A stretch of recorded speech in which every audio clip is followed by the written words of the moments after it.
মুখে এই বকুল করেছি তোমার একটা একটা নখের ছাপাত আমার নাকের ভাপাত করে দেবে।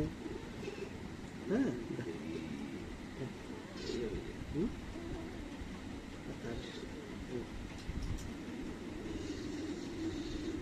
রাগের সঙ্গে গার করছো কেন?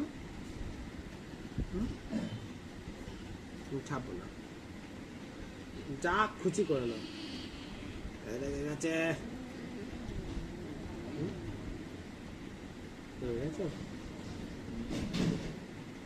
রেগে গেলে বলেও গেলে। হ্যাঁ হুম হুম রেগে গেলে বলেও গেলে।